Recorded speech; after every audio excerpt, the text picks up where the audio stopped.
നമസ്കാരം, nation news ലൈവിലേക്ക് സ്വാഗതം. അവൻ ഒരുപാട് വഴിവിട്ട ബന്ധങ്ങൾ ഉണ്ടെന്നറിഞ്ഞിട്ടും അതെല്ലാം ഉൾക്കൊണ്ട് അവനെ സ്നേഹിക്കാൻ അവൾ തയ്യാറായിരുന്നു. ലോഡ്ജിൽ നിന്നും അനാശാസ്യത്തിനും അവനെ പോലീസ് അറസ്റ്റ് ചെയ്തതുപോലും അവൾ ക്ഷമിച്ചിരുന്നു. അവനിൽ നിന്നും ശാരീരിക ഉപദ്രവങ്ങൾ ഏൽക്കുമ്പോഴും അവൾ അവനോട് നിരാസമൊന്നും കാണിച്ചിരുന്നില്ല. മതം മാറുവാൻ പറഞ്ഞവൻ നിർബന്ധിക്കുമ്പോഴും യജമാനനോട് കൂറുള്ള വളർത്തുമൃഗത്തെ പോലെ അയാളോട് അവൾ ഇണങ്ങി നിന്നിരുന്നു. കാരണം അവൾക്ക് അയാളെ അത്രയ്ക്കും ഇഷ്ടമായിരുന്നു.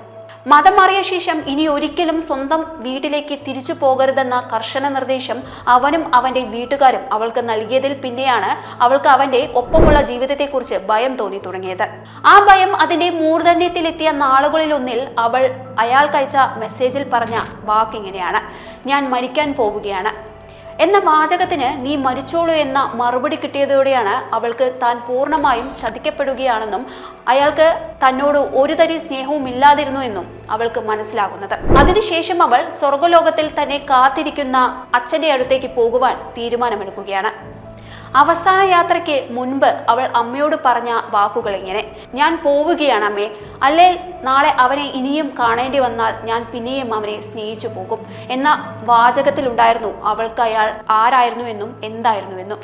കോതമംഗലത്തെ ആത്മഹത്യ ചെയ്ത പെൺകുട്ടി എല്ലാ രക്ഷിതാക്കൾക്കും ഒരു ഓർമ്മപ്പെടുത്തലാണ്. നമ്മുടെ കുട്ടികളെ ആരും വൈകാരികമായി ചൂഷണം ചെയ്യാതിരിക്കുവാനായി എന്തൊക്കെ ചെയ്യണമെന്നൊരു ഓർമ്മപ്പെടുത്തൽ.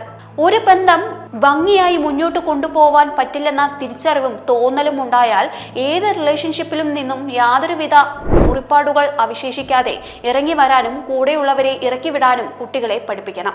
ഒരിക്കൽ ഇഷ്ടമാണെന്ന് പറഞ്ഞതിന്റെ പേരിൽ, ഒന്നു കറങ്ങാൻ പോയതിന്റെ പേരിൽ, 2 സെൽഫി എടുത്തതിന്റെ പേരിൽ, 4 ഹോട്ട് ചാറ്റ് ചെയ്തതിന്റെ പേരിൽ ആരുടെയും മുന്നിലും അടിയറവ് വെക്കാനുള്ളതല്ല ജീവിതം എന്ന് മക്കളെ പറഞ്ഞു മനസ്സിലാക്കണം. ഇനിയും ഇതുപോലെ പ്രണയക്കുരുക്കിൽ ആരും കുടുങ്ങാതിരിക്കട്ടെ. ഈ വീഡിയോ നിങ്ങൾക്ക് ഇഷ്ടമായെങ്കിൽ വീഡിയോ ലൈക്ക് ചെയ്യുക, ഷെയർ ചെയ്യുക, സബ്സ്ക്രൈബ് ചെയ്യുക. അടുത്തൊരു വീഡിയോയുമായി നമുക്ക് വീണ്ടും കാണാം. നന്ദി, നമസ്കാരം.